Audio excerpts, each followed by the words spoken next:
حضرت مقداد ابن اسود رضی اللہ تعالیٰ عنہ بیٹھے حدیث بیان کر رہے تھے. ایک آدمی آیا، کہنے لگا طوبى لهاتين العينين اللتين رأتا رسول اللہ، مقداد تجھے مبارک ہو کہ تم نے ان آنکھوں سے اللہ کے نبی کو دیکھا ہوا ہے.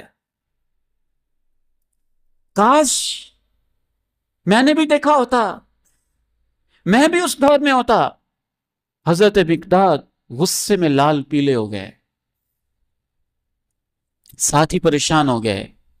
اس نے ایسی بات تو کوئی نہیں کی، یہ اتنا ناراض کیوں ہو گئے، اتنے غصے میں کیوں آ گئے؟ حضرت مقداد نے پھر سمجھایا کہ تم یہ کیوں کہتے ہو کہ کاش میں اللہ کے نبی کے دور میں ہوتا. تمہیں اندازہ ہے وہ دور ہمارے لیے کیسا تھا؟ تم اس دور میں آزمائشوں پہ پورے اتر آتے، تمہیں بلال کی طرح پتھر کے اوپر گھسیٹا جاتا اور تمہارے گلے کے اندر رسا باندھا جاتا، پھر تمہیں مکہ کے نکیلوں پتھروں کے اوپر، گلیوں کے اوپر گھسیٹ گھسیٹ کے باتیں سنائی جاتی، پھر تمہارے جسموں سے خون کے فوارے پھوٹتے.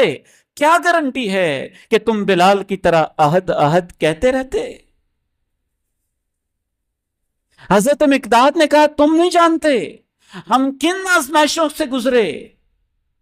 ہم کلمہ پڑھتے تھے، ماں بھی مخالف ہوتی تھی، ہم کلمہ پڑھتے تھے، باپ بھی دشمن ہوتا تھا، ہم کلمہ پڑھتے تھے، برات بھی دشمن ہوتی تھی، ہم کلمہ پڑھتے تھے، ہمیں بند بوریوں کے اندر بند کیا جاتا تھا، ہم کلمہ پڑھتے تھے، ہمارے اوپر مصیبتوں کے پہاڑ ٹوٹ جاتے تھے.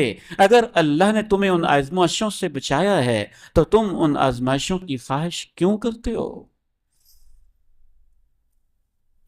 وہ اللہ کا پسندیدہ طبقہ تھا، ان آزمائشوں پہ وہی پورے اتر سکتے تھے. پچھلے ہفتے لاہور میں ہم بیٹھے تھے اور ایک ساتھی نے بڑا عجیب واقعہ سنایا. ہے تو وہ خواب، لیکن اس سے سمجھ آتی ہے کہ اللہ نے صحابہ کو کیوں منتخب کیا، کیوں پسند کیا. کہتے میں بڑی یہ خواہش کرتا تھا کہ کاش میں اللہ کے نبی کے دور میں ہوتا، میں آپ کی خدمت کرتا، میں یہ کرتا، میں وہ کرتا. بڑی باتیں میں ایسی کرتا تھا. تو بھائی سناتا ہے آگے کسی کا واقعہ کہ میں ایک رات سو گیا، خواب میں اللہ کے پیارے نبی علیہ السلام کی ملاقات ہوئی.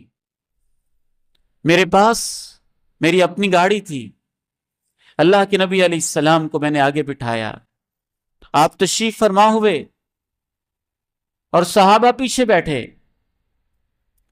میں نے ایک چڑھائی پہ چڑھنا تھا اور اس خواب وہ بیان کر رہے، چڑھائی پہ چڑھتے چڑھتے ایسی جگہ آئی کہ مجھے خطرہ ہوا کہ گاڑی کی بریکیں اور اس میں کوئی خرابی ہو رہی ہے. تو میں نے وہاں تھوڑی سی بریک کھینچی، جلدی سے نیچے اترا. مجھے فکر ہوئی کہ اللہ کے نبی بیٹھے ہیں، کہیں کوئی تکلیف نہ ہو جائے، حادثہ نہ ہو جائے. جلدی سے کھول کے پتھر اٹھانے گیا، پتھر اٹھا کے واپس آیا تو میں کیا دیکھتا ہوں کہ چاروں ٹائروں کے نیچے صحابہ نے اپنے سر رکھے ہوئے ہیں.